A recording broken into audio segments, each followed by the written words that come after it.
Rizal dari PK 215, alumni LPDP PK 215, sekarang saat ini menempuh studi master di Public Policy University of Bristol. Eh, Tema kita pada siang hari ini adalah terkait dengan bagaimana cara pelaporan perkembangan studi dalam hal kaitannya untuk kebutuhan kita untuk apply living allowance melalui menu e-beasiswa.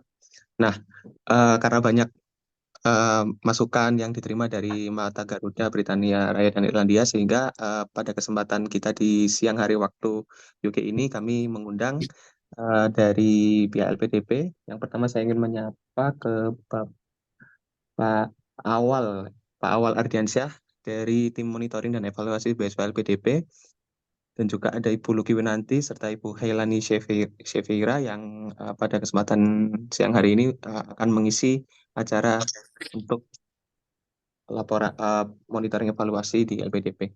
Untuk mempersingkat waktu, mohon izin kepada Bapak Awal, apakah sudah siap untuk memberikan materinya? Ya, terima kasih Mas Siap, Rizal atas siap. Enggak. apa ya,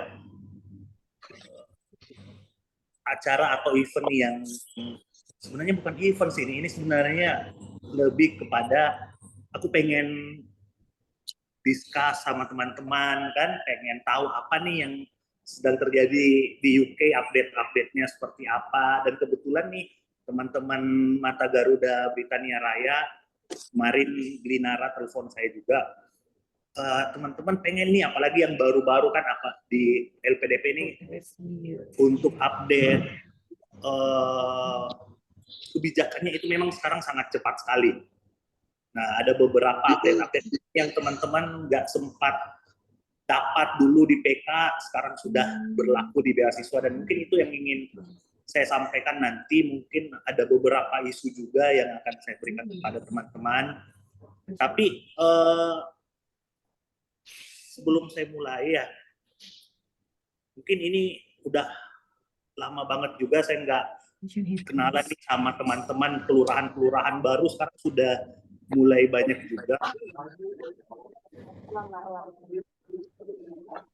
Coba lihat ya. 300 menjadi 3.600. Dari UCL ada nggak?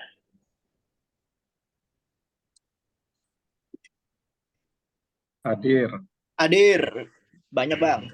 Banyak dari UCL ya.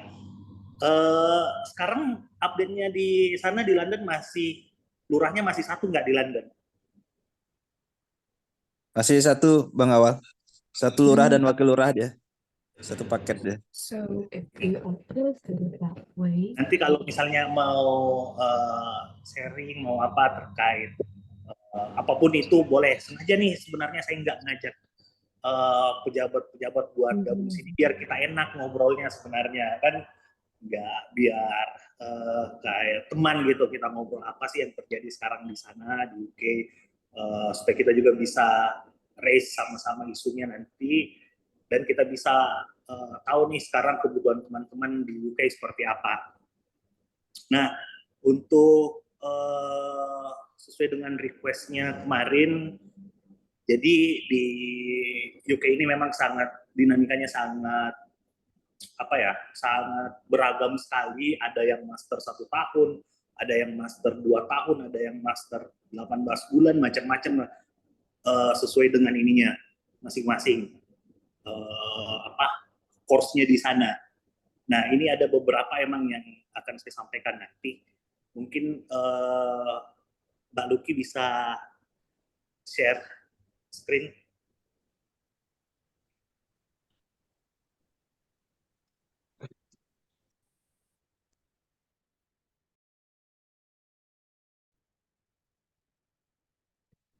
Bentar, mohon izin Mbak Isna, bisa minta tolong hostnya co-hostnya Yes, di hostnya anukan. ke Mbak Luki.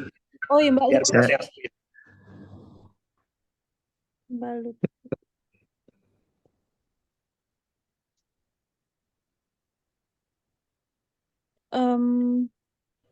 Mbak Luki ya? LUKY ya? Yes. Iya. Yap, sudah.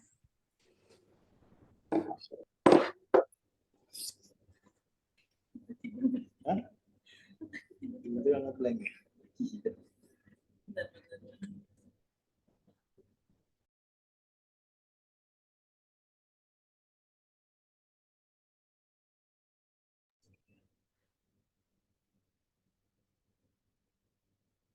Ya, nanti kalau misalnya mau apa namanya bertanya atau mau ada pendapat boleh ya, jump in aja langsung. Nggak resmi, nggak perlu resmi nih harus selesai atau apa segala macam baru kita ini.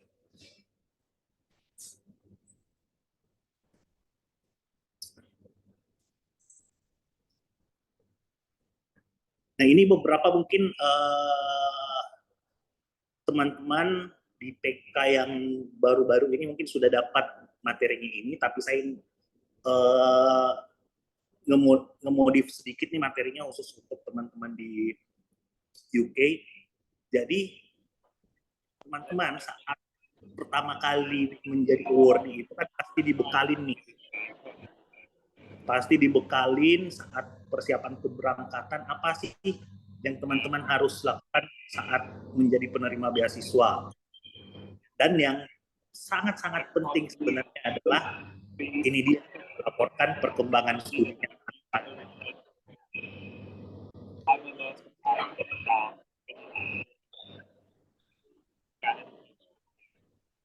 Ya. Nah, di bulan Maret kemarin kita itu sudah merubah sistem pelaporan kita ini dari Simonet sebelumnya menjadi e-beasiswa seperti itu. Dan pasti sekarang sudah pada paham kan, mungkin sudah lebih dari 2 term mungkin, atau yang baru ini masuk sudah menggunakan juga e-beasiswa ini. Dan yang angkatan PhD yang sebelum 2023 pun sudah mencoba nih e-beasiswa dan Simonet perbedaannya seperti apa. Nah, karena kita ini punya tujuan untuk membangun sebuah rumah besar nih, di mana saat seleksi, saat masa studi, dan saat alumni semua akan terrecord di rumah besar yang namanya e-beasiswa ini. Sampai detik ini pun e-beasiswa ini masih kita kembangkan secara secara paralel, baik dari sisi seleksi saat menjadi awardee dan saat menjadi alumni nanti.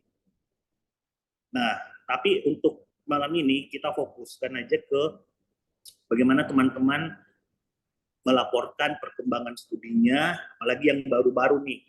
Mungkin masih ada yang bingung, saya kalau belum punya nilai, saya harus laporkan apa?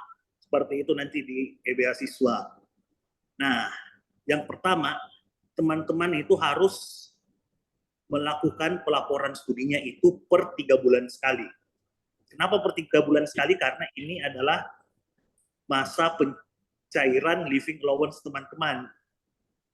Once teman-teman nggak melaporkan, di e-beasiswa ini akan tercatat sebagai perbaikan. Saya kasih contoh, ini adalah di layar ini, di screen ini, ada contoh yang masuk ke kami, tapi tidak melampirkan apa-apa nih. Nah, misalnya, bulan ini adalah, bulan depan adalah periode pencairan living allowance saya. Otomatis saya harus melaporkan perkembangan studi saya di term ini, term berjalan ini di e-beasiswa. Tapi karena saya tidak melampirkan apa-apa sesuai dengan di screen ini, akhirnya saya ini menjadi awardee yang belum menyampaikan laporan perkembangan studi. Dan akhirnya kalau nggak ngisi seperti ini di e-beasiswa ini akan di-roll ke bulan depan sebagai perbaikan. Nah, ini sekarang sistem yang coba kita kita lebih fleksibel kan, bagaimana yang tidak mengisi seperti ini akan masuknya di tanggal 20 ke atas untuk kita verifikasi lagi seperti itu. Oke, boleh next. Nah, kalau saya melaporkan perkembangan studi saya, apa aja sih sebenarnya yang saya harus lampirkan? Sebenarnya ini adalah teman-teman melaporkan bahwa teman-teman aktif nih di kampus. Sebenarnya gitu aja sih intinya, kalau kita mau buat singkatnya ya. Bagaimana teman-teman verifikator di LPDP itu mengetahui bahwa teman-teman ini aktif berkuliah, tidak tidak cuti, tidak enroll dan segala macamnya.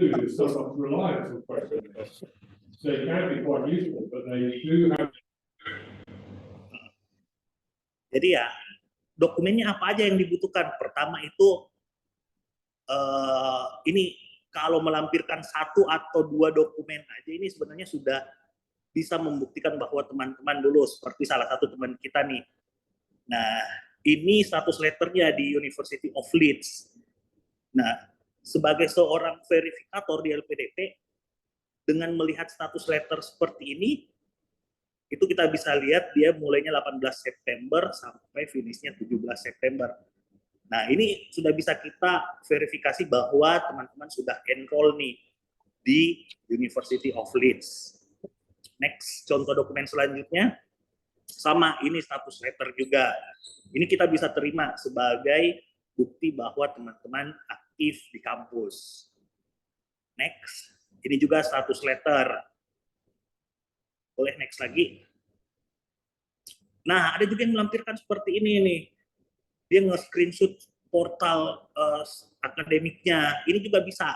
Jadi kita bisa tahu teman-teman ini sedang mengambil mata kuliah apa seperti itu di akademik portalnya. Ini kita bisa terima. Nah, ini juga course enrollment-nya. Nah, di statusnya ini kan sudah tertulis nih enroll semuanya. Dan ini juga menjadi bukti dokumen teman-teman masih aktif atau lagi berkuliah di sana. Next. Nah, ini juga ada form, progress research form untuk teman-teman PhD biasanya. Nah, ini teman-teman bisa lampirkan bagaimana progress research teman-teman, khususnya yang PhD ya, yang di sana. Supaya teman-teman verifikator juga tahu bahwa masih melakukan bimbingan dengan supervisornya, masukan-masukannya seperti apa dari supervisornya di sana. Boleh next lagi, Mbak. Nah, ada juga yang lampirin seperti ini nih, supervision meetingnya nih dengan supervisornya. Nah, bahwa menunjukkan bahwa dia lagi aktif nih melakukan bimbingan bersama supervisornya, terrecord tuh di apa istilahnya namanya email maupun apapun itu yang menyatakan dia masih melakukan supervise dengan pembimbingnya, promotornya seperti itu. Oke, ada lagi nggak?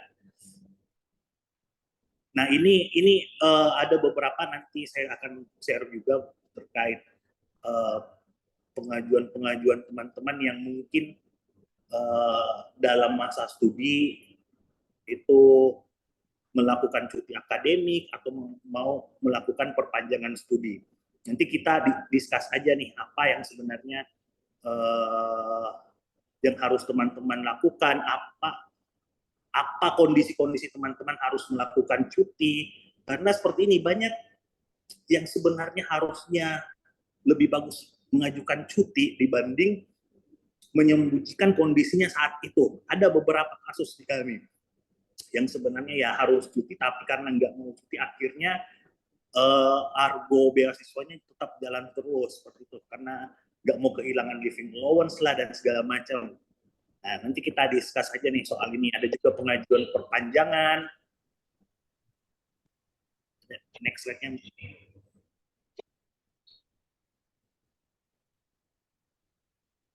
Maaf, Mas Awal, izin tanya, kalau boleh. Yes, boleh, silakan. Ya, perkenalkan saya Fajrun, PK 200 dari UCL. Berarti bisa kita simpulkan bahwa lampiran yang kita butuhkan itu tidak harus dokumen formal dari kampus ya, Mas?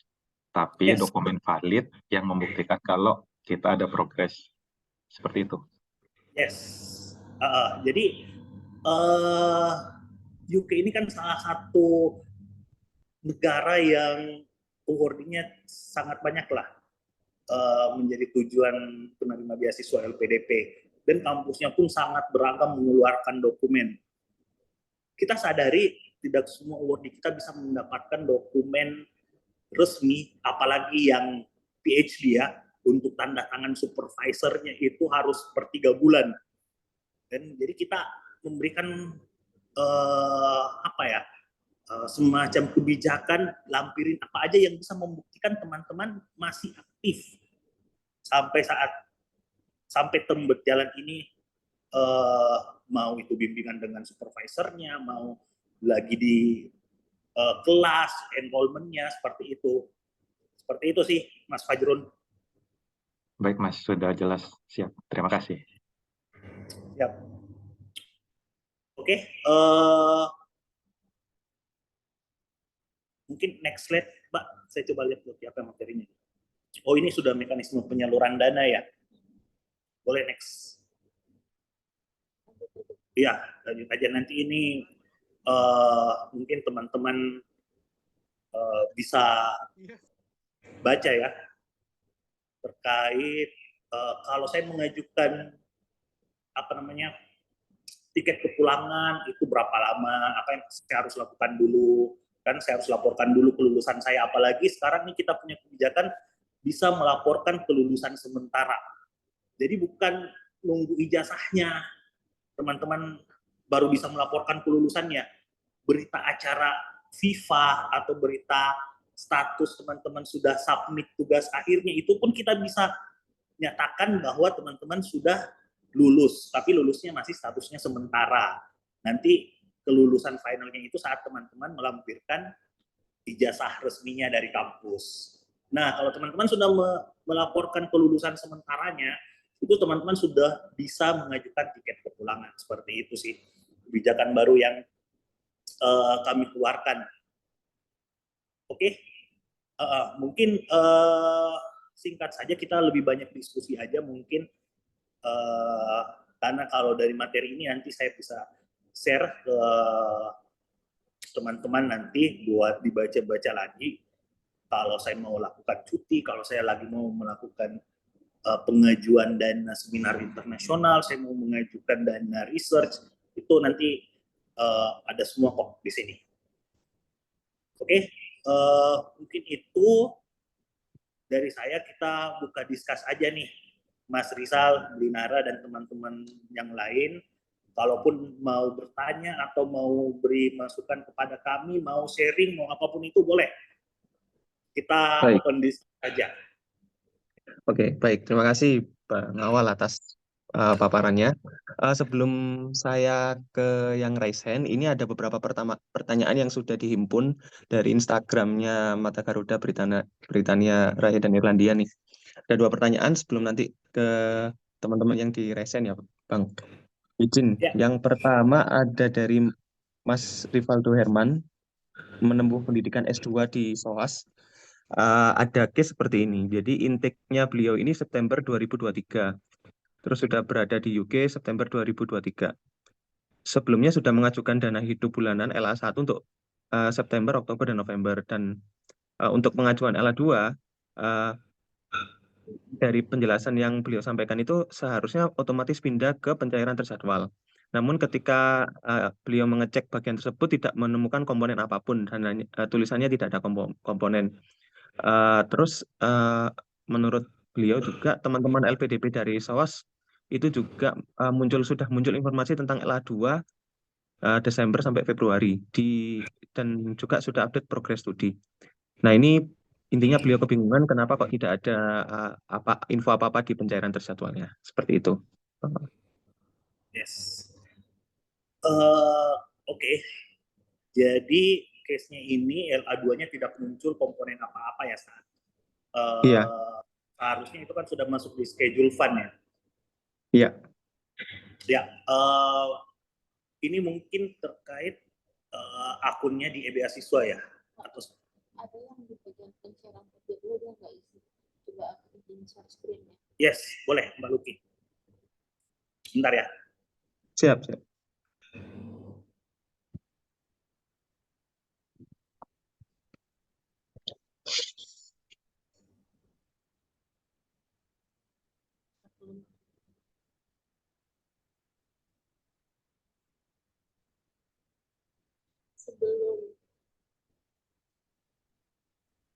Sebelumnya ingin konfirmasi terlebih dahulu, apakah di bagian pengajuan pencairan terjadwalnya itu muncul untuk yang seperti ini nih, ada di tampilan, kelihatan nggak?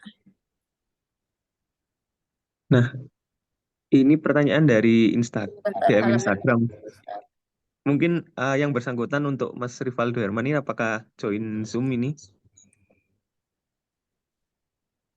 Karena seharusnya ketika di bagian pengajuan pencairan terjadwal itu diisi, itu harusnya muncul. Tapi kalau misalkan tidak ada, kami sarankan untuk sementara membuat ketentuan agar nanti Oke. bisa dicek lebih kendala teknisnya apa. Karena secara idealnya itu seharusnya muncul ya di bulan kan September November ya, seharusnya sih di November itu sudah muncul untuk pengisian progress report atau studi aktivitinya. Jadi setiap 3 bulan sekali teman-teman disarankan mengisi 2 menu rumah ya, yang memang seharusnya satu karena dokumen yang diisi kan sama. Namun untuk sistem kami saat ini itu harus dua-duanya supaya bisa ada pencairan jadwal, tidak bisa salah satunya saja. Coba saya tunjukkan halaman.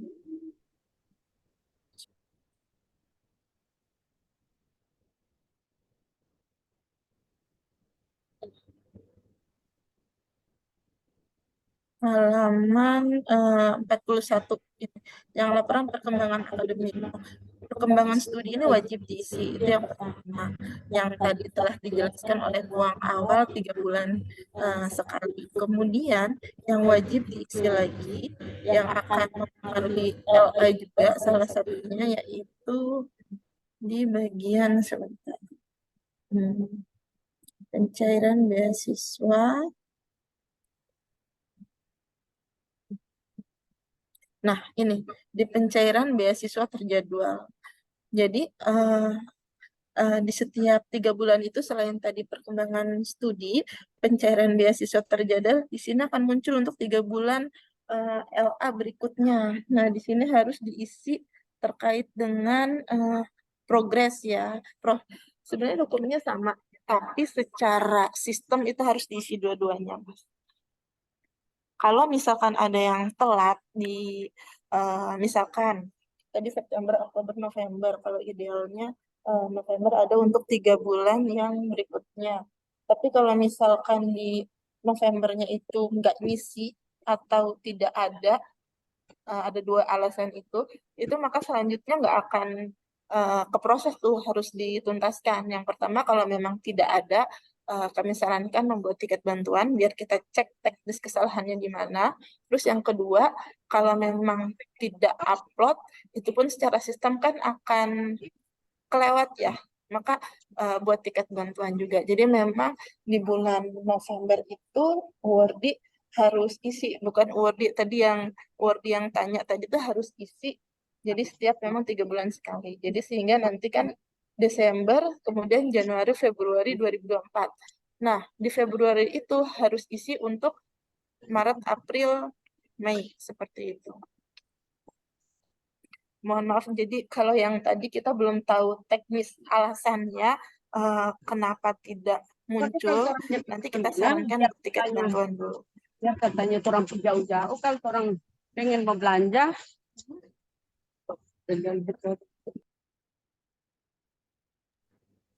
Ya, mungkin nanti dibantu buat yang bertanya kalau masih belum muncul komponen untuk schedule fund-nya, dia bisa ngaju untuk nge-screenshot beasiswanya, dan nanti boleh ke lurahnya ngasih, atau boleh langsung bikin tiket bantuan juga boleh. Oke, baik. Seperti itu ya. Jadi untuk solusinya yang masih belum keluar ini, di menu e-beasiswanya harus membuat tiket bantuan seperti itu ya. Yes. Oke, baik. Pertanyaan kedua masih dari DM Instagram. Ini dari Mbak Nui dari University of Warwick di program magister. Beliau ini penerima beasiswa parsial dengan pendanaan dari LPDP hanya untuk biaya pendidikannya saja. Nah, itu untuk perkembangan studi, laporannya harus dilakukan seperti apa ya? Seperti itu. Ya, untuk beasiswa parsial kita berlakukan sama semuanya. Untuk perkembangan studinya juga dilaporkan per 3 bulan sekali. Dan untuk yang lain-lainnya juga mau laporan kelulusan, karena teman-teman beasiswa full scholarship maupun yang parsial ini, selama teman-teman masih didanain oleh LPDP, itu kita tuh akan memonitoring semuanya. Jadi kita nggak pilih-pilih teman-teman full scholarship, teman-teman cuma parsial, yang parsial karena duitnya nggak sebanyak teman-teman yang full scholarship, akhirnya saya ngelaporinnya pas lulus aja deh, itu nggak bisa. Jadi kita berlakukan sama semuanya. Oke, baik. Oke, baik. Terima kasih, Bang Awal. Yes. Sekarang ada yang pertanyaan di kolom chat sama ada yang raise hand. Saya dahulukan yang di raise hand dulu ya. Untuk Yes, yang boleh. pertama ke Kak Zikir Akbar Kemala. Monggo, silakan.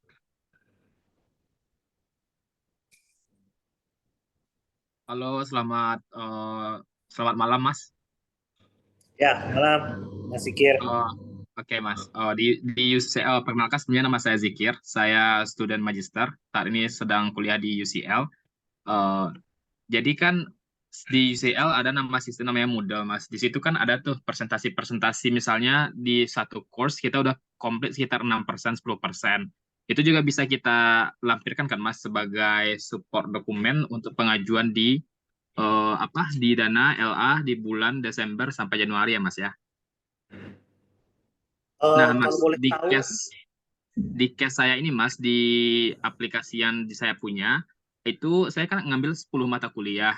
Tapi yang ada progresnya itu, yang disampaikan di sana tertera itu, cuma ada 7 mata kuliah yang ada progresnya, sedangkan 3 lagi, itu walaupun saya sudah mengikuti semua perkuliahannya, tapi belum ada progres itu, Mas. Itu gimana kira-kira, Mas? Apakah tidak masalah hal demikian atau bagaimana? kalau boleh tahu progres yang apa 3 mata kuliah itu yang nggak ada progres itu seperti apa ya? Dia diambil dalam satu term atau dia bisa menjadi modul yang diulang di term selanjutnya? Oh, baik, Mas. Ini modulnya itu semodul di term ini juga, di term 1 ini juga. Tapi sepertinya ada kesalahan dari UCL-nya, sehingga tidak ada tampilan berapa persen yang sudah saya komplit gitu course-nya gitu. Sedangkan buat course-course yang lainnya itu dia udah ada presentasi, misalnya salah satunya termodinamika. Itu saya udah ada sana tulisannya sudah komplit sekitar 40% gitu-gitu, Mas. Apakah itu nggak masalah atau harus saya urus dulu ke UCL-nya gitu untuk dilampirkan gitu? Sebenarnya untuk pelaporan progres studi itu sudah bisa diterima. Tapi yang jadi concern verifikator nanti saat Masnya kan magister nih, ada berapa kali ya? 3 kali melakukan pelaporan progres studi. Kalau pelaporan kedua, ketiga itu progresnya masih sama, itu pasti akan di hold tuh. Kok belum ada progres dari term sebelumnya nih?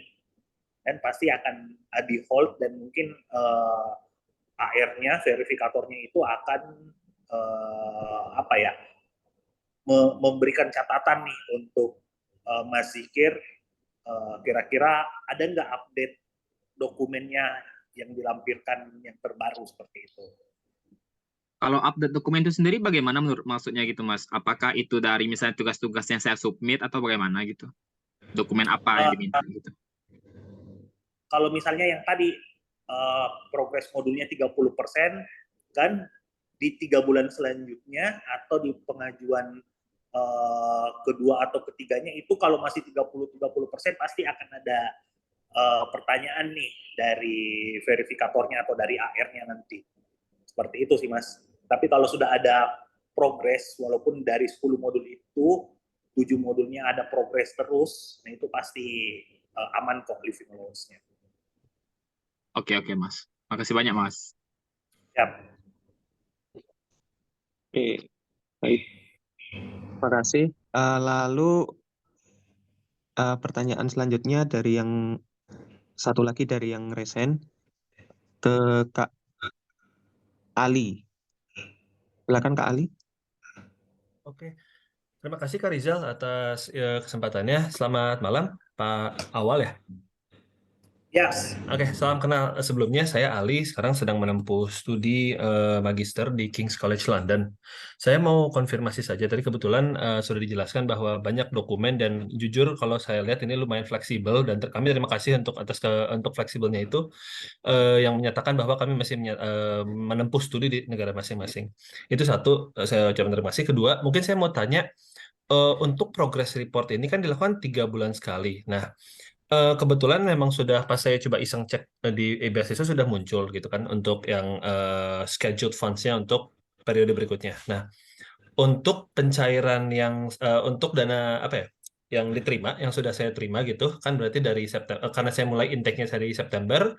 Kalau kami lihat dari yang living allowance awalnya itu dari September, Oktober, November. Nah, apakah akhir bulan itu adalah kayak semacam sebelum tanggal 15 di akhir bulan itu, which is sekarang November, itu adalah deadline untuk menyampaikan mau konfirmasi apakah itu tanggal itu apa bulan akhir di sebelum tanggal 15 itu adalah deadline terakhir untuk menyampaikan progress report.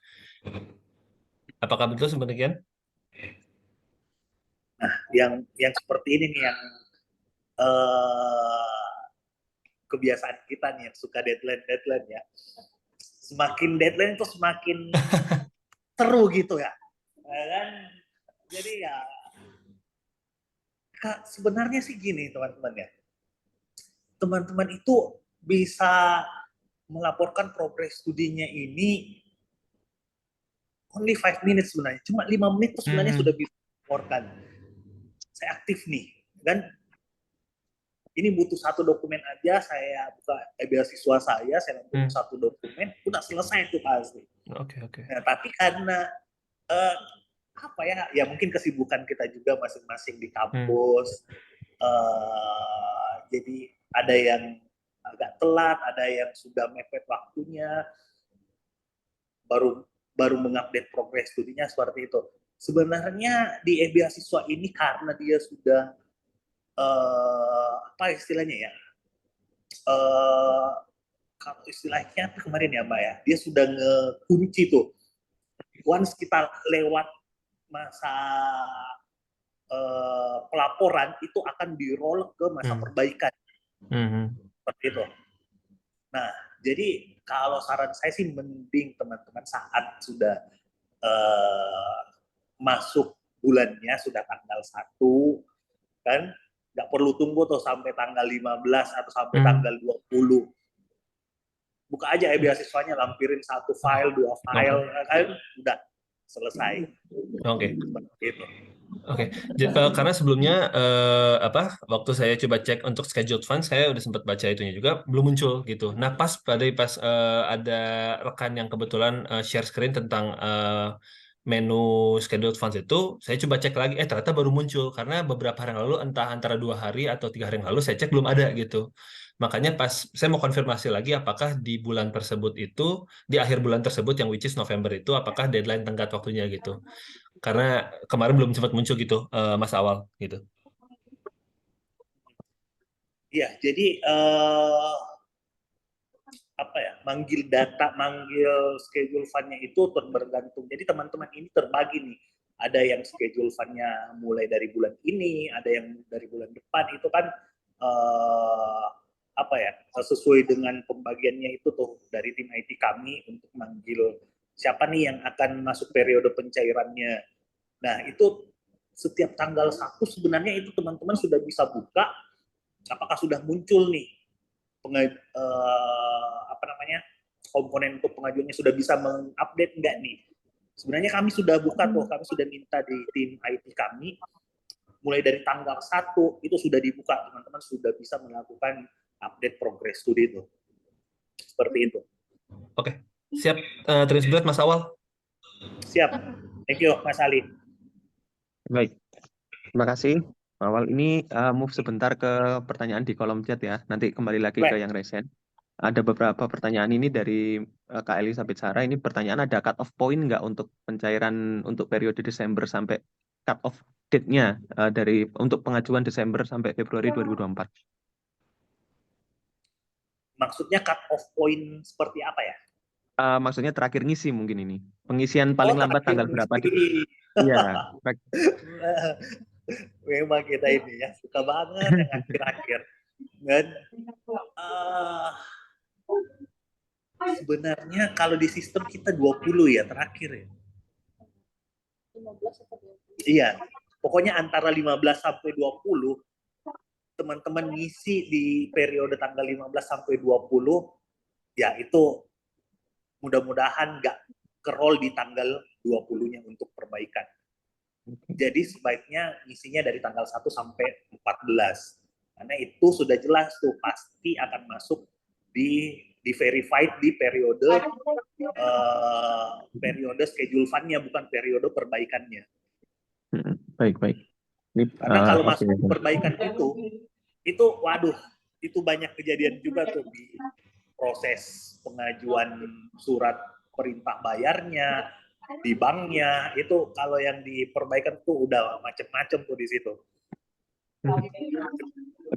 Jadi paling baik ya sebelum tanggal 15 ya, paling lambat ya untuk sebelum November ini ya, Bang Awal. Ya, mungkin ada tambahan Pak Luki. Ya, terima kasih Bang Awal.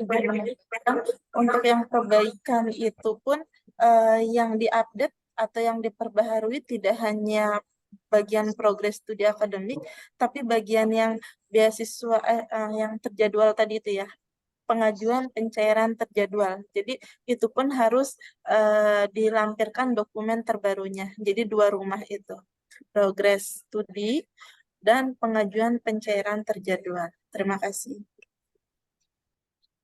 Baik. Oke, terima kasih. Lanjut, ini pertanyaan masih di kolom chat. Satu lagi.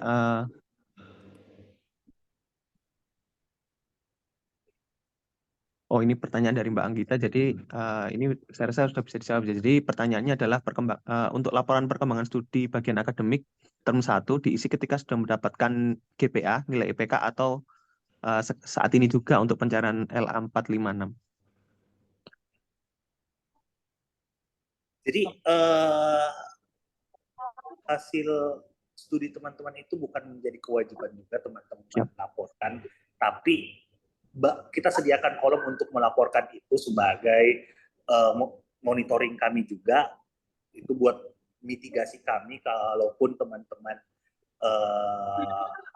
istilahnya belum mendapatkan dokumen-dokumen terupdate tapi punya hasil studi term lalu, itu bisa dilampirkan. Dan buat teman-teman yang baru kuliah, baru intake, belum ada hasil studinya, belum ada GPA-nya segala macam, itu tadi status letter aja itu sudah bisa meyakinkan verifikator bahwa teman-teman sudah enroll di kampus. Jadi nggak ada sebuah kewajiban teman-teman wajib melampirkan GPA-nya seperti itu. Oke, baik. Oke, terima kasih Bang Awal. Kita move ke yang recent. Ada Kak Dery Antonio Simbolon, silakan. Halo, thank you Mas kesempatannya. Halo Mas, perkenalkan saya Dery dari UCL. Saya ambil program. Halo. Yes. Saya ambil program Primary Education Policy. Pertanyaan saya, setelah kita apply, submit berkas itu, proses kan ini terhitung pencairan terjadwal. Untuk proses lamanya proses verifikasi sampai dengan cair, apakah sama dengan proses awal, which is kayak sekitar 15 hari kerja sampai 20 hari atau akan lebih cepat ya? Karena ini terjadwal hitungannya gitu Mas pertanyaannya. Terima kasih. Yes, thank you Mas Dery. Nah, seperti yang saya sampaikan sebelumnya, saat periode teman-teman di pencairan terjadwal itu, di schedule fund itu, teman-teman sudah lengkap mengupdate dari tanggal 1 sampai 14, itu pasti lebih cepat dibanding teman-teman yang kena catatan perbaikan. Nah, maksud saya seperti ini. Kami juga menyadari bahwa proses pencairan living allowance teman-teman itu belum sempurna, belum smooth, apalagi saat perpindahan kemarin Bank Mitra, terus pengisian IBAN dan segala macamnya untuk di beasiswa itu kami aku itu proses pengiriman pencairan living allowance teman-teman itu masih jauh dari kata sempurna. Kita ada kendala di bank mitra kami, kita ada kendala di bank penerima teman-teman karena bank mitra kami itu ada juga proses administrasi di sana dari kami, dan ada beberapa lah kendala yang harus kami address secepatnya untuk proses pencairan living allowance teman-teman. Makanya dengan hal-hal seperti itu kami sangat menyarankan nih buat teman-teman untuk minimal mengupdate progres studinya itu secepatnya. Buka beasiswanya, kalau sudah periodenya update aja langsung. Seperti itu, biar nggak masuk di perbaikan. Karena di perbaikan ini, kalau nama teman-teman masuk dalam catatan perbaikan, itu lama lagi prosesnya.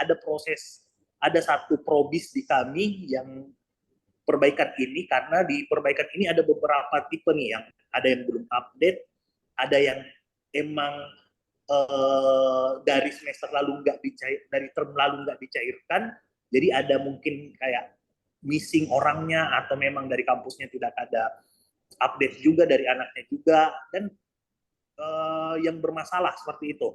Jadi untuk verifikasi pencairan living allowance itu kalau masuk di perbaikan itu ada proses bisnis di kami yang memang memakan waktu juga. Makanya saya sarankan teman-teman secepat mungkin update progres studinya. Seperti itu sih. Mas, ada satu lagi pertanyaan mumpung diberi kesempatan. Yes. Ini juga concern banyak mahasiswa juga sih, terutama di London. Adakah kira-kira bau-bau kenaikan LA untuk London? Thank you, Mas. Mohon bocorannya juga untuk Bristol sama Bath, Bang Awal. Cambridge, Pak, Cambridge. Oke, Mas Ferry. Ini pasti kami tidak pernah menutup mata soal kenaikan living allowance. Kami kami punya tim pengembangan itu yang mengkaji living allowance setiap kota. Dan UK itu kalau saya intip ke sebelah ya, itu sering dikaji itu per 3 bulan. Dan living standar hidup layak di sana seperti apa. Jadi mereka punya penilaian sendiri nih. Apalagi kayak di London, di kota-kota besar seperti itu, bagaimana sih living allowance yang kita berikan. Kita nggak pernah menutup mata apakah living allowance yang kita berikan ini kurang atau sudah lebih atau emang sudah pas seperti itu. Jadi tim pengembangan kami itu mengkaji hal-hal seperti living allowance dan lain-lainnya itu sesuai dengan standar hidup layak di kota tersebut. Dan kita nggak menutup diri juga terhadap masukan-masukan dari teman-teman. Saat kenaikan living allowance yang kemarin itu, kami terima tuh semua masukannya. Berapa sih di sana, kalau teman-teman bisa berikan kepada kami supporting dokumen ataupun benchmarking kepada kami bahwa provider beasiswa di sini segini loh ngasihnya. Nah, itu kita bisa jadikan masukan buat tim pengembangan untuk mengejas mungkin living allowance teman-teman di tiap kota. Seperti itu sih. Tapi kalau bau-baunya ya ini honestly mungkin sampai di 2024 belum. Akhir 2023 ini belum. Masih sama. Seperti itu, Mas. Oke, terima kasih Mas. Yang penting ada bau-baunya, ada naik, nggak Ada. apa-apa Mas. Thank you Mas. Siap. Ya. Oke, baik. Oke, mohon maaf sebelumnya ini Bang Awal untuk waktunya sampai berapa lama biasanya? Karena banyak sekali pertanyaan. Boleh sampai teman-teman ini aja. Habis pertanyaannya kayak gitu ya. Mbak Lukinya sih Oke. yang ngantuk. Ya udah ini. nanti.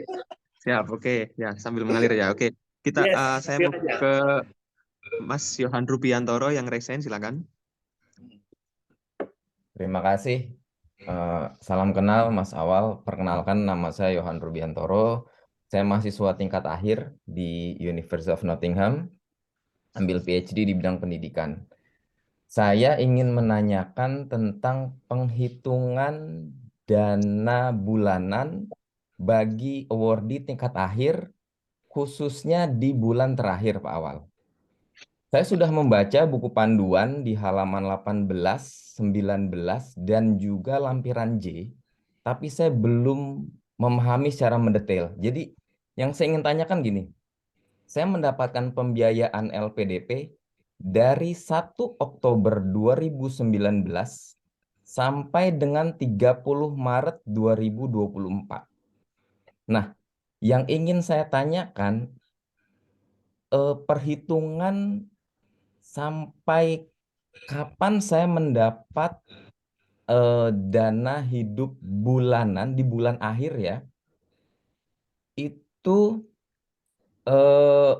terkait dengan kepulangan. Artinya gini, saya baca di buku panduan di poin 12.9 menyebutkan bahwa jika awardee ingin mendapatkan dana hidup bulanan selama 1 bulan penuh di akhir studinya, dalam hal ini saya di bulan Maret 2024, maka awardee tersebut harus kembali ke Indonesia 10 hari kalender pada periode dana hidup bulanan. Nah, saya ingin menanyakan nih, agar tidak ada pemulangan dana ke LPDP, jika saya masih ingin mendapatkan dana sampai bulan Maret atau sampai akhir pembiayaan LPDP, itu saya harus kembali ke Indonesia selambatnya, apakah di tanggal 11 bulan April atau bisa di tanggal 11 bulan Maret? Saya sebelumnya sudah menanyakan ke tiket bantuan, namun jawabannya saya diminta membaca buku panduan, padahal saya sudah sampaikan bahwa saya sudah membaca gitu buku panduan termasuk poin-poin dan juga lampiran J-nya. Nah, demikian yang saya ingin tanyakan agar tidak ada pengembalian, karena sebelumnya saya mendapatkan pembiayaan dari LPDP untuk S2 dan saya waktu itu harus melakukan pengembalian dana selama 1 bulan karena ada miskomunikasi ketika mengajukan tiket bantuan di tahun 2017. Terima kasih banyak. Yes, thank you, Mas Yohan Rubiantoro ya. Jadi ya, sebelumnya kami mohon maaf kepada Mas Yohan nih dan teman-teman semua. Karena kenapa? Saat teman-teman membuat tiket bantuan saat ini, itu bukan langsung masuk ke LPDP dulu. Jadi kami itu sekarang di Kementerian Keuangan, tiket bantuannya ini masuk ke Prime namanya. Prime itu adalah sistem dari Kementerian Keuangan untuk semua tiket bantuan, bukan cuma untuk LPDP, mau nanyain tentang pajak, mau nanyain tentang bea cukai dan segala macamnya. Seperti itu yang mungkin saya perlu update nih buat teman-teman. Kenapa banyak tiket bantuan yang jawabannya mungkin nggak seperti LPDP yang dulu. Nah, kalau yang dulu tuh teman-teman bikin tiket bantuan itu langsung masuk ke LPDP. Nah, sekarang ini karena ada kebijakan baru di Kementerian Keuangan, jadi semua tiket masuk dulu ke sana. Nanti kalau memang pertanyaannya atau case dari tiket bantuan itu perlu dieskalasi ke LPDP, baru mereka eskalasi. Kalau mereka masih bisa jawab ya seperti itu jawabannya. Jadi ya mohon dimaklumi ya. Makanya saya bilang nih sama teman-teman di grup lurah, sebisa mungkin kalau case-nya masih bisa omongin aja daripada bikin tiket bantuan. Kan seperti itu, sampein ke lurahnya sampein ke AR-nya atau ke PISC-nya, atau mungkin langsung ke saya bisa seperti itu. Nah, balik lagi nih, sampai kapan nih Mas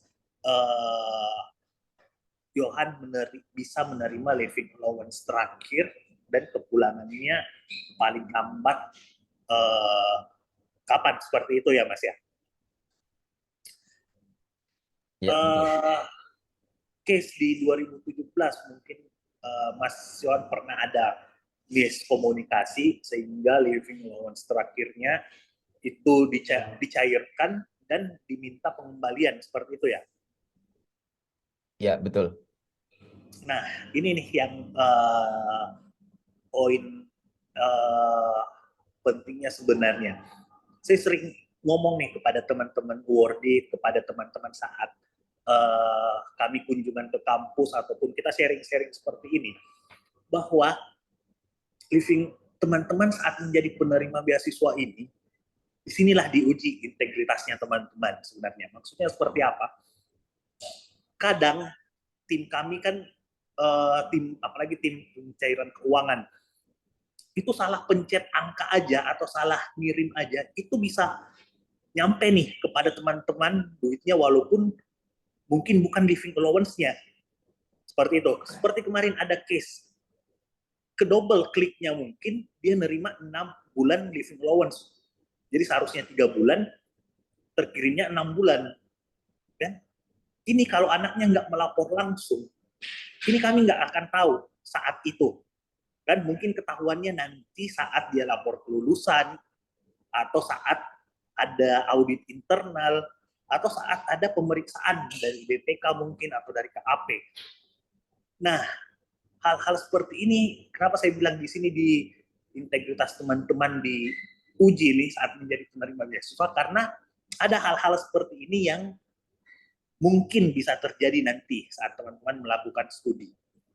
Jadi seharusnya teman-teman dapat living allowance 12 bulan, kan? Tapi karena di bulan ke-11 saya sudah lulus dan balik ke Indonesia, bulan ke-12 ini harusnya bukan milik saya, tapi karena udah cair ya udahlah, nggak apa-apa. Akhirnya ketahuan di belakang dan dimintalah pengembalian. Nah, hal-hal seperti ini banyak nih terjadi Mas. Terus terang, khususnya teman-teman di magister, karena ya itu tadi banyak teman-teman yang saat melaporkan kelulusan atau saat kita confirm ke kampus terkait status awardee yang kami danain di sana, itu banyak nih yang seharusnya cuma 10 bulan atau 11 bulan di UK, terus balik ke Indo. Ada juga yang di bawah itu sudah dinyatakan lulus oleh kampusnya, tapi tetap menerima living allowance. Akhirnya kami menagihkan kembali itu living allowance yang bukan menjadi hak dari teman-teman semua. Karena dari awalnya ya kami sudah menentukan cut off teman-teman didanain sampai teman-teman melakukan sidang akhir ataupun nge-submit tugas akhir sampai dinyatakan lulus, seperti itu. Nah, itu tuh salah satu poin yang saya sering sampaikan nih kepada teman-teman. Kenapa living allowance ini sangat sensitif, dan teman-teman bisa dapat living allowance lebih, dan kayaknya saya harus lapor nih. Teman-teman kekurangan living allowance juga seharusnya dapat untuk periode ini, teman-teman laporkan juga kepada kami, seperti itu. Jadi untuk case Mas Johan ini, karena tadi durasi studinya sampai 30 Maret 2024, artinya selama bulan sampai Maret 2024 ini, sampai Maret 2024 itu pasti kalau Mas Yohan Itu ya, ya. progres studinya itu pasti akan tetap dapat living allowance-nya. Oke. Ya, Seperti itu sih, Mas. pertanyaannya lalu saya untuk bisa mendapatkan living allowance di bulan Maret itu, Mas Awal, saya harus kembali ke Indonesia selambatnya di bulan April kah? Atau bisa di tanggal 11 Maret? Karena saya baca di buku panduan poin 12.9 tercantum 10 hari kalender bulan berjalan. Itu yang ingin saya tanyakan. Agar tidak ada proses pengembalian. Terima kasih. Oh ya, untuk pertimbangan lain, untuk data saya mendapat pembiayaan per 1 Oktober 2019. Karena saya lihat di lampiran J-nya itu cukup detail, tapi saya masih belum bisa memahami nih perhitungannya itu. Ya. Harusnya bisa ya, Mbak Uki ya. 11 Maret ya. Ya, bisa. 11 Maret balik ke Indo, living allowance Maretnya itu akan ditagihkan kembali. Oh, artinya masih berhak ya? Kalau pulang 11 Maret masih berhak living allowance di bulan Maret ya? Yes. Baik, terima kasih banyak. Izin menambahkannya, Ya, boleh Pak Uki. Selain merujuk ke tanggal end date studi, kan tadi kan mulai 1 Oktober. 1 Oktober kemudian berakhir di 1 Maret, 10 harinya kan sampai tanggal 10 Maret. Jadi tanggal 11 Maret itu bisa ketika kembali ke Indo. Tapi selain merujuk durasi studi, kita juga biasanya merujuk ke tanggal kelulusan. Kalau misalkan tanggal kelulusannya lebih cepat dari 11 Maret, maka ada perhitungannya lagi seperti itu. Jadi dari LPDP untuk menghitung LA, pertama dari tanggal kelulusan, 2 dari tanggal kepulangan. Nah, kita melihat dari tanggal paling cepat itu yang mana seperti itu. Jadi ada 2 acuan. Oke. Terima kasih.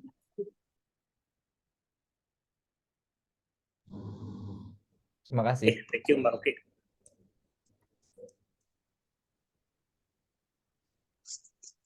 Maaf, sambil jalan harus pindah tempat.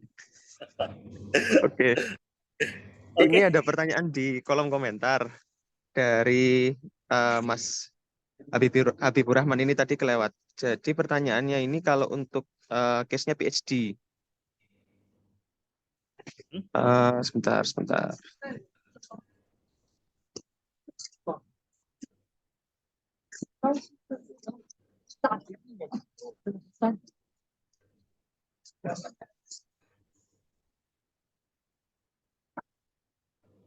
Mas, siapa yang bertanya ya?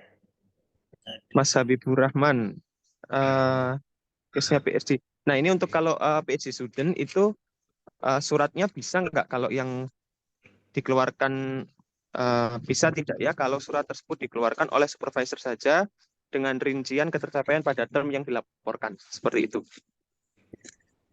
Oh ya, sangat bisa pasti. Karena di teman-teman PhD itu, khususnya di UK, emang mostly adalah full research. Jadi keterangan dari promotor itu lebih penting dibanding status studentnya. Jadi kita teman-teman verifikator kalau PhD itu biasanya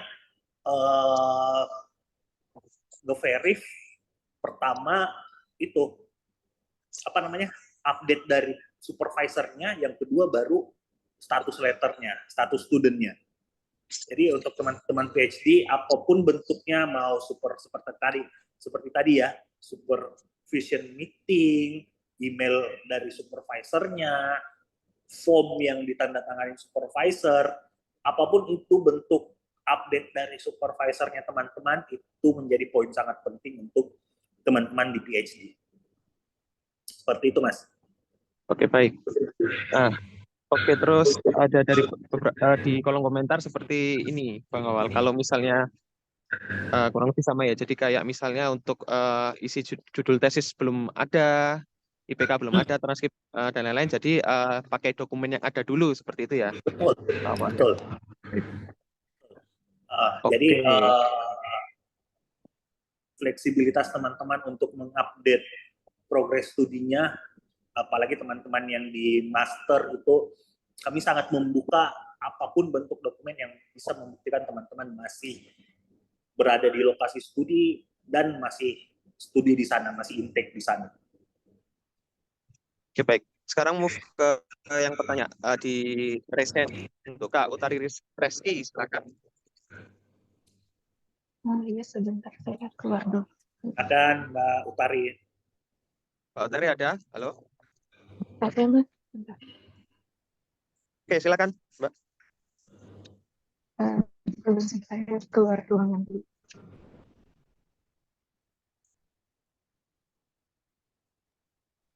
Halo, selamat siang waktu UK.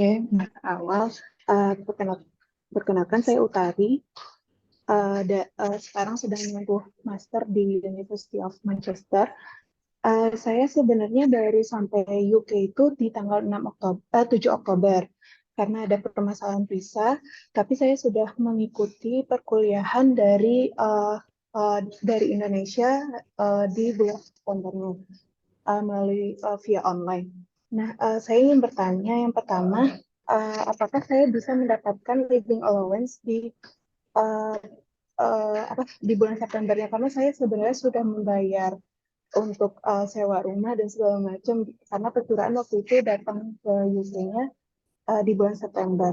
Dan yang kedua, sampai saat ini saya belum menerima living allowance dan settlement allowance yang kedua karena dan living allowance yang pertama karena terlalu banyak revisi dan itu revisinya berulang kali karena misalnya hari ini ada revisi lagi, besoknya sudah saya ajukan perbaikan, lalu revisi lagi sampai 5 kali, dan yang terakhir itu sudah disetujui tapi tiba-tiba saya menerima verifikasinya ditolak lagi gitu. Nah ini nih masalahnya di mana, karena kenapa tiba-tiba berubah setiap saat gitu,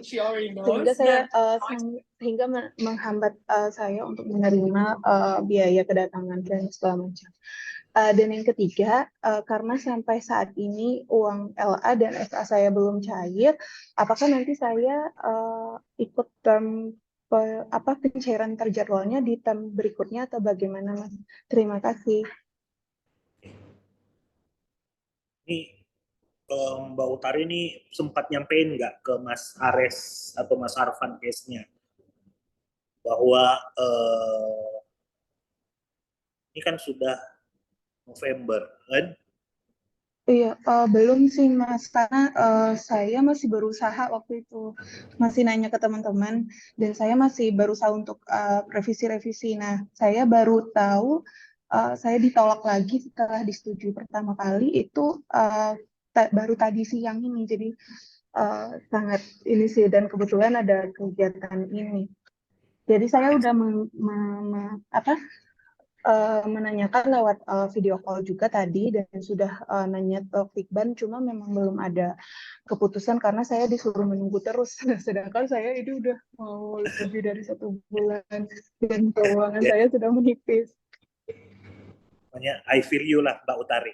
Ini paling lambat besok pagi aku ngomong sama tim keuangan dulu. Ini kenapa belum bisa cair sampai sekarang?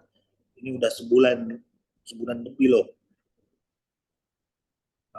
Pokoknya ini malam aku coba nanyain, besok pagi paling lambat aku update ya ke Mas Ares ya, buat disampaikan ke Mbak Utari. Ya, terima kasih ya Mas atas bantuannya. Soalnya ini harus aku cari tahu dulu kenapa ada penolakan dari sana. Iya, dan itu Mas, kalau misalnya saya kan ini sampai sekarang belum cair nih, jadi nanti untuk pencairan terjadwalnya itu apakah saya ikut term berikutnya atau bagaimana, dan apakah saya tetap bisa mendapatkan yang living allowance yang September itu minimal untuk yang akomodasinya saja.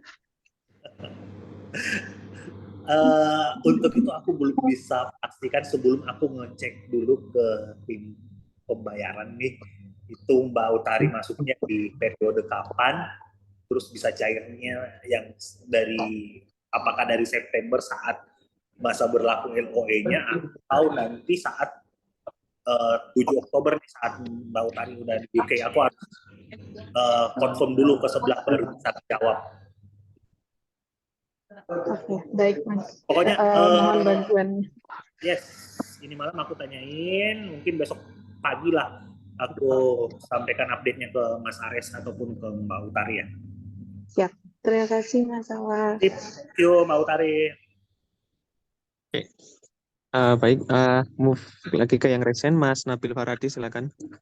Ya, terima kasih Mas Rizal ya. Salam kenal, saya Nabil Pak. Saat ini mengambil doktoral di University of Cambridge. Mungkin pertanyaan saya agak singkat Pak. Itu di laporan progres itu kan ada judul disertasi. Nah, mungkin sebagai informasi, kalau kami di kampus itu hingga tahun pertama itu judulnya itu sebenarnya diiterasi terus tuh. Intinya judulnya akan berubah terus. Bahkan mungkin kayak tiap bulan tuh saya itu udah berubah beberapa kali lah. Nah, itu untuk teknis pelaporan itu nanti teknisnya akan seperti apa ya? Takutnya nanti kayak di LOA dulunya apa, di laporan term 1 apa, di term 3 kok berubah lagi gitu. Mungkin itu yang mau saya konfirmasi awal. Yes. Gak masalah Mas Nabil mau judul research-nya berubah dari saat pelaporan pertama, pelaporan kedua dan ketiga judul research-nya berubah, itu nggak ada masalah sebenarnya untuk tim verifikasi itu. Yang jadi masalah nanti itu kalau apa ya, disiplin apa namanya sih, rumpun ilmunya berubah. Oh, nggak sejauh itu Pak. Ya, kalau rumpun ilmunya berubah nanti itu baru bermasalah. Pernah ada case juga awardee kami itu di sana melaporkan kalau dia supervisornya berubah, tapi research-nya nggak berubah, itu nggak ada masalah juga. Seperti itu, selama yang bersangkutan tetap pada fokus keilmuannya, seperti itu, bidang keilmuannya, seperti itu. Lagi masih sama, nggak ada masalah kok mau berubah judul research-nya, itu it's okay, karena itu semua adalah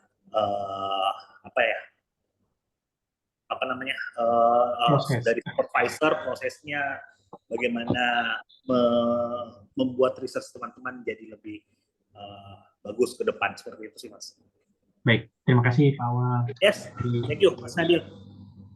Oke, Mas Awal, ini pertanyaannya lebih teknis lagi. Jadi intinya kalau misalnya ngisi di beasiswa itu ya, itu kan ada kayak nilai IPK-nya dan judul tesis itu. Kalau itu kan itu harus diisi, dikosongi atau seperti apa, diisi apa itu, Mas Awal? Ya, jadi rumah beasiswa ini kita bikin sedetail mungkin. Jadi teman-teman di dalam negeri itu yang punya IPK itu bisa ngisi juga. Yang teman-teman di luar negeri yang tidak punya IPK, apalagi yang PhD, itu udah jelas nggak punya IPK, itu bukan mandatori untuk mengisi field kolom itu ya.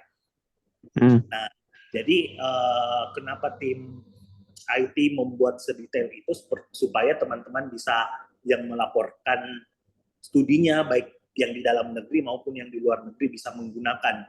Jadi tidak ada tidak ada keharusan teman-teman harus mengisi IPK-nya. Tapi kalau ada boleh diisi seperti itu.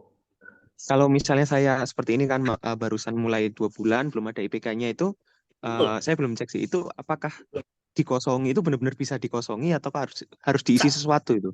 Oh, bisa dikosongi ya? Yes. Oh, baik. Judul juga bisa dikosongi ya, seperti itu ya? Ya, betul. Oke, Semua baik. di field kolom-kolom itu bisa diisi, bisa dikosongin, kecuali ada beberapa field tuh yang menjadi mandatori ya. Aku lupa fieldnya. Pokoknya ada yang kalau nggak diisi itu nggak bisa pencet ini Oke, selanjutnya. Jadi bukan harus diisi titik atau spasi Yes, enggak ya? Kayak gitu ya, siap. betul. Oke. Baik, move lagi ke yang resen, Mas Rivaldo Herman, silakan. Ya, terima kasih Mas Izal dan Mas. Jadi saya nanya di Instagram terkait tidak adanya komponen di schedule fund saya, dan ternyata setelah saya lapor Tikban dan komunikasikan dengan tim PDPSD, ternyata ada kesalahan di sistemnya di mana saya dimasukkannya ke tahun 2024, sedangkan saya sudah mulai studi dari 2023 September ini gitu, dan mereka menganjurkan saya untuk mengajukan LA untuk LA2-nya Desember sampai Februari ini menggunakan menu LA atau BA non scheduled funds. Nah, dan saya sudah melakukan itu. Nah, jadi pertanyaan saya adalah apakah nanti untuk LA3 itu akan kembali normal? Apakah itu bisa diubah menjadi 2023 tanggal kedatangan saya itu, atau sampai saya lulus nanti saya harus mengajukannya pakai menu itu? Terima kasih.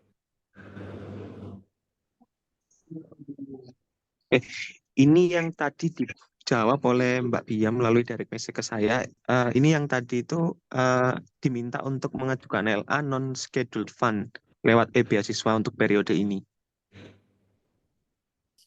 Mbak Bia ada di dalam nggak? Halo, iya Puang. Yes, boleh.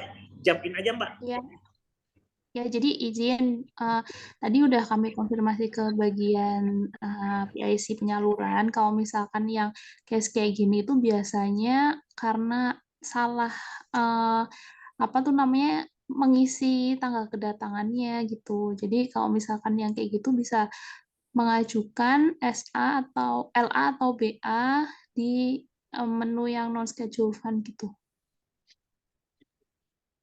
Ya Mbak, dan kalau untuk nantinya untuk LA kayak ketiga itu apakah pakai menu itu lagi gitu? Nah, biasanya kalau misalkan apa tuh namanya langsung otomatis di ini sih, otomatis akan masuk ke SF lagi seharusnya kayak gitu by system. Oke. Ya karena saya juga udah update progress tadinya juga kan untuk terkait dengan itu, saya udah isi deskripsi segala macam, dan saya juga udah lihat Iqbal tapi belum dibalas terkait dengan apakah nanti akan menjadi balik ke SF lagi atau tetap harus pakai menu itu terus. Itu belum terjawab sama Iqbal. Terima kasih. Ya, kalau misalkan seharusnya nanti selanjutnya udah langsung masuk ke schedule fund gitu. Baik, terima kasih Mbak. Ya, oh sama izin mau apa tuh namanya menjawab yang tadi Mbak Utari Reski ya, yang tadi kalau misalkan untuk LA-nya setelah dicek pengajuannya baru masuk tanggal 1 November ya, jadi sampai hari ini baru 4 hari kerja, jadi minta tolong ditunggu untuk diverifikasi sama PIC-nya, nanti dicek EBS-nya antara tanggal 15 sampai tanggal 20.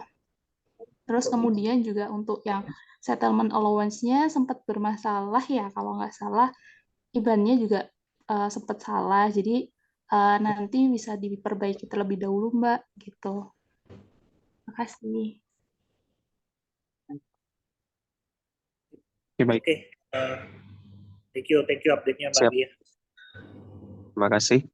Masih ada waktu, Pak Bang Awal? Ini ada beberapa pertanyaan lagi sedikit. Boleh. Oke. Siap. Ini dari kolom chat. Sebentar. Nah, ini ada beberapa pertanyaan yang out of topic ya. Jadi kalau misalnya untuk yang mahasiswa di bawah 12 bulan itu kan tidak bisa mengajukan pencairan dana penelitian ya. Nah, itu memang betul sesuai, memang sudah benar-benar tidak bisa dilakukan pengajuan untuk permintaan untuk dana penelitian ya, seperti itu Bang Awal. Ya, betul. Untuk saat ini aturan kami ini teman-teman yang master yang bisa mengajukan dana penelitian itu adalah teman-teman yang punya durasi studi itu minimal 18 atau 24 bulan. Jadi teman-teman yang durasi studinya 12 bulan itu belum bisa mengajukan dana penelitian. kecuali ini ada pernah rare case yang terjadi di kurikulumnya itu ada melakukan riset. Jadi ada di kurikulumnya memang riset sehingga mengajukan, tapi saya nggak tahu sampai di mana dulu prosesnya, apakah di approve atau enggak itu saya nggak sempat ikutin. Tapi so far yang untuk 12 bulan master di UK ini belum bisa mengajukan. Kecuali master itu MPhil itu yang 24 bulan itu bisa. Oke, baik, terima kasih. Kita move lagi ke yang recent ya. Ke Mbak Indah Meira aja, silakan. Tadi Terima kasih. terkait dengan yang penelitian, kalau misalkan memang ada. Silakan. Ya, terima kasih. Selamat siang. Nggak terlalu kedengaran. Halo. Apakah suara saya bisa didengar? Oke. Mas Rizal, saya izin menambahkan terkait dengan penelitian tadi. Kalau untuk yang penelitian, coba ditambahkan surat keterangan dari Prodi yang menjelaskan bahwa memang meskipun durasinya 12 bulan, itu ada penelitian seperti itu, ada risetnya gitu. Nah, kalau ada surat keterangan dari Prodi ataupun universitas yang menjelaskan studinya itu by riset ya, penelitian, itu bisa kita analisa terlebih dahulu apakah nantinya mendapatkan dana penelitian atau tidak. Oke, baik. Terima kasih. Jadi titik beratnya itu ke yang studinya by research ya, seperti itu? Yes. Oke, baik. Silakan Mbak Indah. Tadi dilanjutkan. Terima kasih banyak. Selamat siang waktu UK, Mas Awal dan tim LPDP. Perkenalkan, saya Indah Mei. Saya PhD di King's College London mulai Oktober 2023 ini. Pertama-tama saya ucapkan terima kasih banyak terhadap kerjakannya tadi untuk bukti progress report, terutama bagi kami yang PhD. Terus terang untuk meminta tanda tangan per 3 bulan ke supervisor itu agak dalam tanda kutip sungkan ya, gitu. Jadi tadi saya udah lihat dengan beberapa kemudahan yang ditawarkan untuk membuktikan bahwa kami aktif kuliah. Saya cuma mau tanya untuk apakah memungkinkan juga Bang Awal untuk membuat buktinya itu berupa screen recording gitu. Jadi SS dari recording meeting kita dengan supervisor gitu. Dan juga komunikasi via email dan schedule yang contohnya kalau di King's menggunakan Microsoft Teams gitu. Apakah itu juga bisa digunakan sebagai bukti bahwa kita melakukan proses bimbingan gitu dengan supervisor? Itu aja, terima kasih. Yes, Mbak Indah Mei. Jadi untuk PhD ini emang beberapa verifikator itu cukup ketat ya, apalagi dokumen-dokumennya kalau bukan dulunya ya sebelum adanya fleksibilitas beberapa kebijakan ini, karena ya itu ada supervisor yang per 3 bulan kalau dimintain tanda tangan emang mau, ada yang juga yang enggak. Jadi ya kita membuka selebar-lebarnya opsi. Tapi ada juga beberapa award itu yang menyalahgunakan kebijakan ini. Contohnya ya, pernah ada case, itu dia cuma melampirkan nih bukti email-emailan sama supervisornya. Seperti itu. Dan kita verifikatornya lihat tanggalnya dia nge-email masih dalam beberapa bulan belakangan, kan? Akhirnya nggak bisa selesai ini, jadi maksudnya nggak bisa menuntasin research-nya karena kenapa? Ketahuan bahwa dia nggak pernah ketemu selama supervisornya selama 3 tahun. Jadi dia menjalankan research-nya emang di Indonesia, tapi dia emailan terus tuh sama supervisornya. At the end dia nggak bisa nuntasin research-nya, dan ketahuan bahwa anak awardee itu nggak pernah ketemu selama 3 tahun dengan supervisornya. Entah seperti apa sampai dia nggak bisa nuntasin research-nya ya.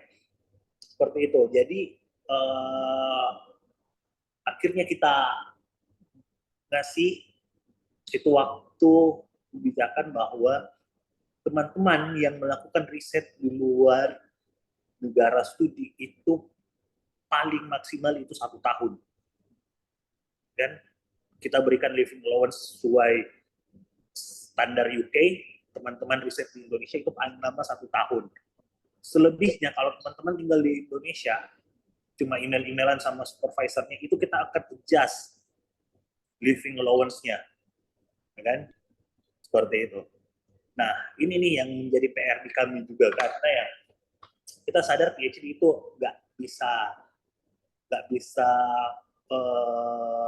disamakan dengan master ya, yang harus di kelas, di lokasi studi. Jadi macam-macam nih, bukan cuma di UK, di berbagai negara juga itu ada dinamika-dinamikanya terkait PhD ini, pelaporannya seperti apa. Nah, untuk tadi nih melampirkan Zoom atau apa segala macam, sebenarnya kita bisa terima itu sebagai bukti teman-teman masih aktif di kampus, masih aktif bimbingan dan masih on track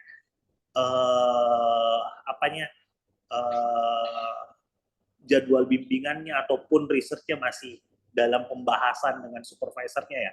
Tapi kalau teman-teman melaporkan itu terus berturut-turut di laporan pertama, kan baru nih nyampe Oktober, bulan depan ngelampirin, periode depan ngelampirin itu, periode selanjutnya ngelampirin itu lagi, periode selanjutnya ngelampirin itu lagi terus. Pasti verifikatornya akan curiga nih, pasti. Bukan curiga, yang pasti akan nanya atau nge-hold living allowance-nya Mbak Mei tadi. Kenapa lampirannya gini terus? Nah, seperti itu karena kan kami di LPDP, apalagi khususnya yang nge-verif, teman-teman semua nge-verifikator, mau itu laporan perkembangan studi, seperti tadi, settlement allowance, dan segala macam, salah isi tanggal, salah isi apa, itu segala macam, itu kan pasti belajar dengan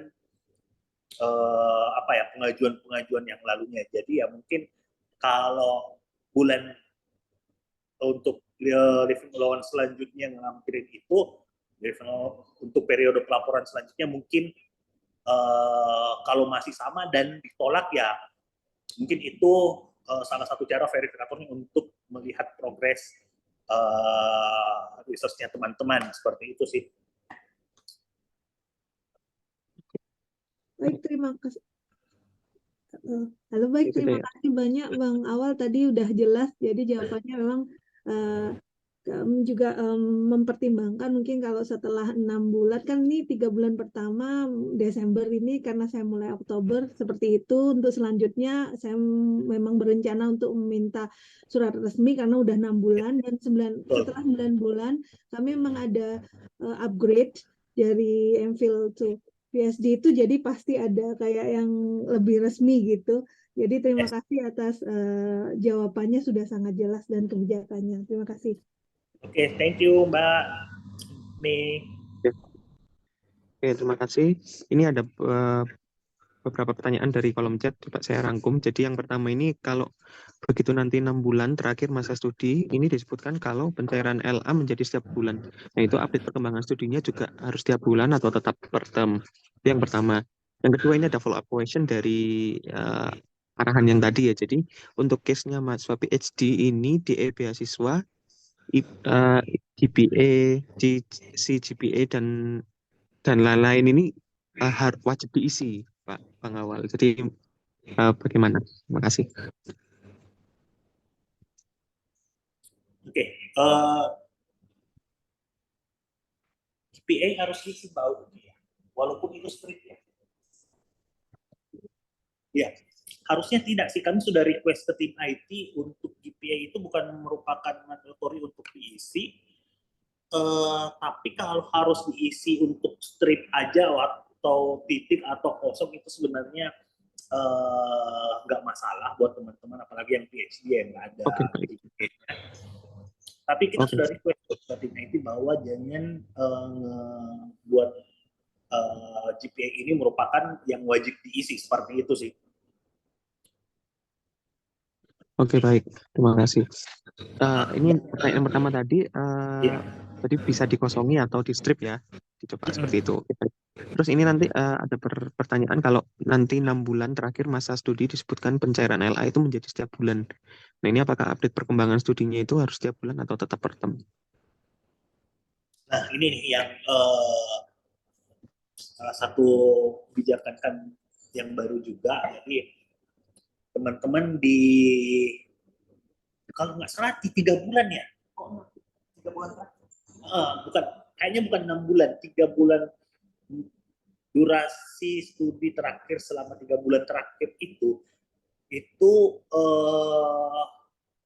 menjadi evaluasi. Jadi kami juga kan di LPDP lagi berbenah nih, karena kenapa salah satu yang disorot itu adalah tingkat kelulusan kami, tingkat kelulusan teman-teman semua. Jadi bukan cuma di UK ya, di dalam negeri maupun di negara lain. Itu salah satu yang membuat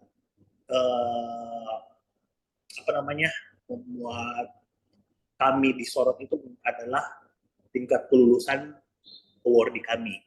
Jadi kenapa kita membuat evaluasi dan monitoring itu di 3 bulan terakhir, teman-teman wajib melaporkan supaya kita di LPDP itu sudah mengetahui nih, oh ini si A ini udah pasti nggak bisa lulus tepat waktu, si B ini bisa nih lulus dalam rentan waktu 3 bulan ini. Nah, seperti itu sih tujuannya kenapa teman-teman di 3 bulan terakhir ini harus melaporkan perkembangan studinya. Tapi yang khusus untuk yang durasi studinya sudah mau berakhir, seperti itu sih. Oke, baik. Terima kasih. Ini ada pertanyaan lagi untuk yang PhD ini, modul yang diambil GPA neutral, jadi nggak ada sistem pass atau fail. Apakah diambil skala paling atas atau dikosongi atau di strip seperti itu tadi ya, Bang Awal ya? Terus ini ada pertanyaan, bagaimana jika feedback dari supervisor lebih dari tanggal 15 dikarenakan kesibukan supervisor? Sih.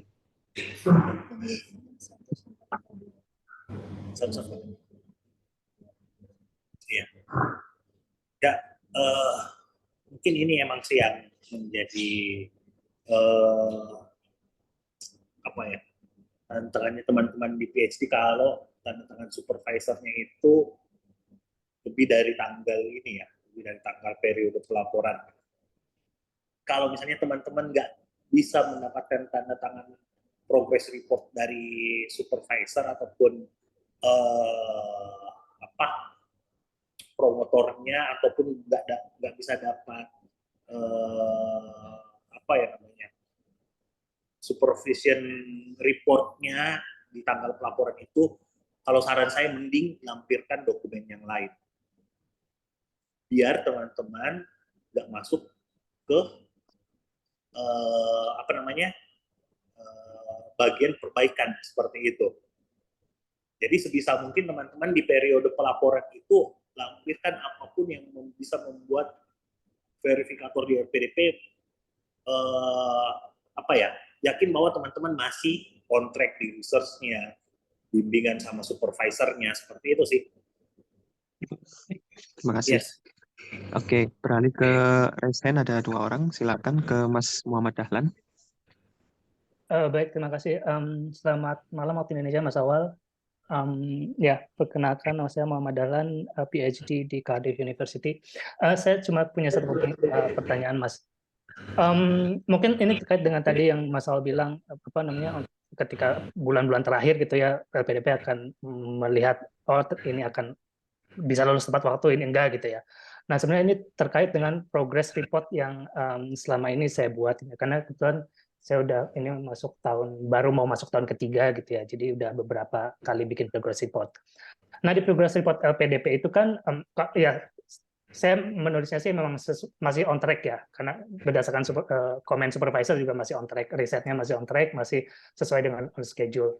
Tapi kan di progress report juga ada poin yang kolom yang bilang bahwa are there any issues that LPDP should be aware of, kan gitu ya.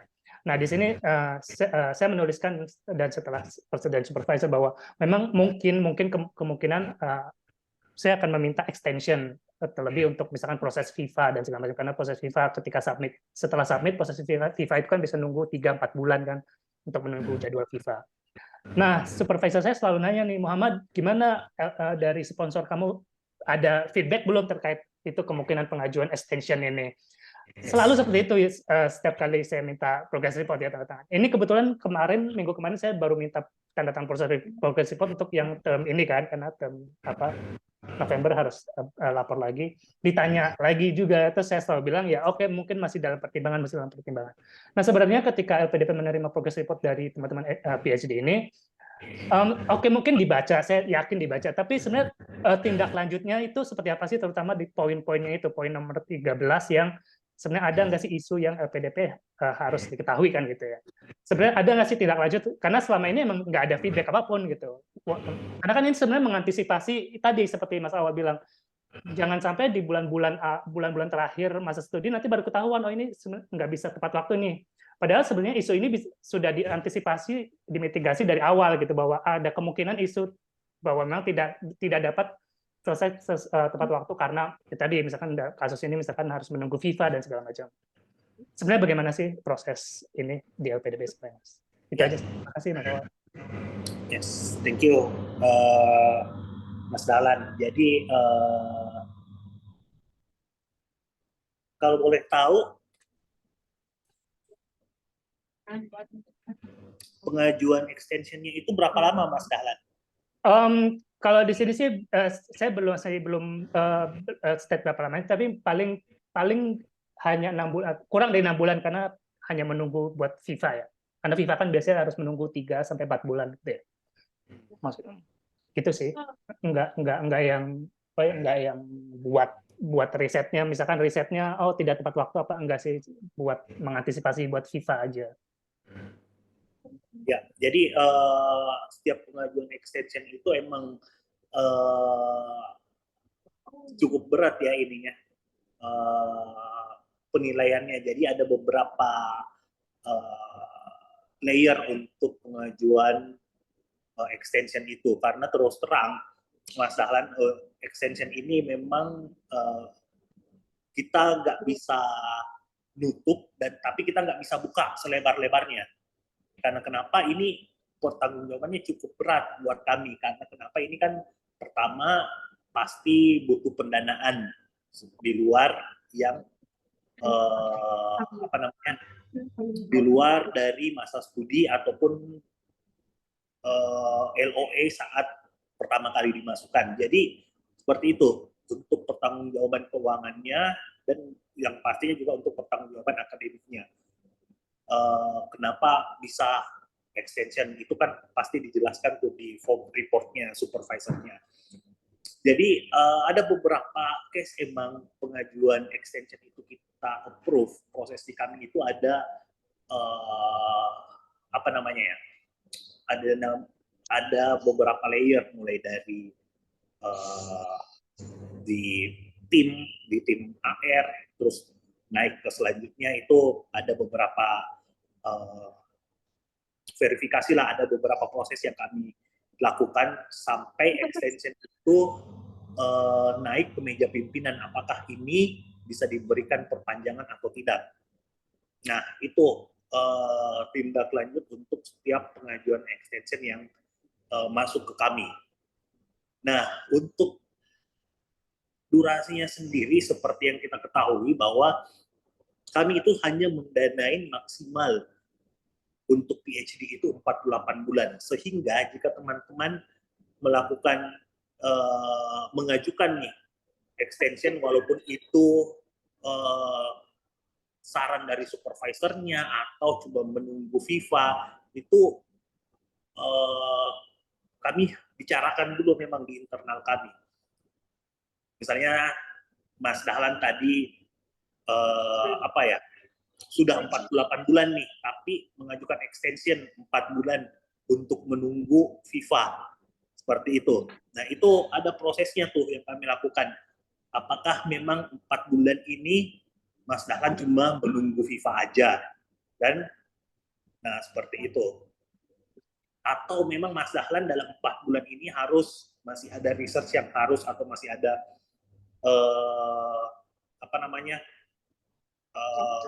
publikasi atau apa yang harus diselesaikan bersama supervisornya, seperti itu. Nah, itu menjadi poin-poin evaluasi juga buat menentukan apakah extension ini bisa diberikan atau tidak. Nah, jadi karena itu tadi seperti yang saya katakan tadi, pengajuan perpanjangan studi ini emang lumayan ketat nih proses untuk mendapatkan approval-nya. Jadi ya banyak pengajuan itu yang emang tidak di-approve, tapi tidak sedikit juga yang kita berikan extension. Seperti itu sih Mas, tergantung verifikasinya nanti seperti apa, keperluan extensionnya, apakah emang urgent atau enggaknya, itu semua kan nanti akan di-verify berdasarkan dokumennya. Seperti itu sih Mas Dahlan. Jadi ya selama masih dalam durasi studi itu pasti akan aman-aman saja, tapi kalau sudah masuk di masa extension di luar durasi studi itu pasti akan lebih ketat sih penilaiannya. Ya, baik. Ya, makasih Mas Awal. Ya, semoga sih saya nggak akan perlu pengajuan formal extension ya. Cuma maksudnya hal ini kalaupun misalkan nanti diajukan formal pengajuannya sudah teraddress di awal gitu ya, di progress report dari awal. Itu sih mungkin concern-nya. Terima kasih Mas Awal. Baik, thank you Mas Dahlan. Baik, ada satu pertanyaan lagi di yang resen dari Kak Swandika, silakan. Halo, selamat siang semuanya. Suara saya terdengar ya? Terdengar. Halo Mbak Swandika. Terdengar? Iya, selamat siang semuanya. Saya Swandika, mahasiswa magister di University of Glasgow. Studi saya dimulai pada bulan September tahun 2023 ini. Saya ingin bertanya, untuk proses pengisian KRS untuk program saya, ini hanya dilaksanakan 1 kali dalam 1 masa studi, di mana masa studi saya ada 12 bulan yang dibagi menjadi 3 terms. Memang kebijakan dari program saya memang seperti itu. Sehingga status KRS saya saat ini, saya sedang mengambil mata kuliah full untuk 1 tahun, ditambah saya sedang mengambil disertasi, statusnya seperti itu. Terjadi pada semua mahasiswa di program saya. Padahal faktualnya, mata kuliah saat ini yang sedang saya ambil dan sedang berjalan itu hanya 1 untuk semester ini. Itu nanti dalam melaporkannya nanti seperti apa ya? Saya khawatir nanti tim LPDP akan bingung tidak ada perubahan dalam mata kuliah apa saja yang saya ambil dari awal masa studi hingga akhir masa studi. Saya khawatirnya saya dikira resit seperti itu, Pak. Terima kasih. Ya, oke, Mbak Swandika ya, mungkin ini juga salah satu yang unik ya di UK, ada di Glasgow ya. Itu memang ada pelaporan progres studi yang kelihatannya emang nggak ada progres nih dari pelaporan pertama, kedua, dan ketiga, tapi sebenarnya ya tidak tercantum dalam hasil studinya seperti itu. Nah, ini mungkin bisa disiasati nih Mbak Swandika dengan mungkin di pelaporan pertama, pelaporan kedua dan ketiga itu bisa menambahkan beberapa dokumen sih supaya verifikator kami itu tidak bingung bahwa Mbak Swandika ini lagi resit kah atau lagi mengulang mata kuliah di tahun sebelumnya atau enggak. Seperti itu aja sih, paling butuh beberapa dokumen tambahan aja. Jangan dokumen di pelaporan pertama, kedua, dan ketiga itu sama semua, pasti akan di hold tuh saat ketiganya. sama verifikatornya. Seperti itu sih Mbak. Mungkin Mbak Uki yang biasa ini di Glasgow nih. Ya, terima kasih Pak. Terkait dengan dokumen yang tersebut, saran kami ditambahkan surat keterangan ya dari program studinya atau program studi mungkin yang paling yang menjelaskan terkait dengan progres sampai di saat 3 bulan itu apa, kemudian 3 bulan selanjutnya itu apa progresnya gitu. Dan setiap surat keterangan itu kan biasanya ada tanggal dikeluarkannya. Jadi kami akan melihat isi plus tanggal dikeluarkan dokumen tersebut. Jadi ada dokumen pendukungnya.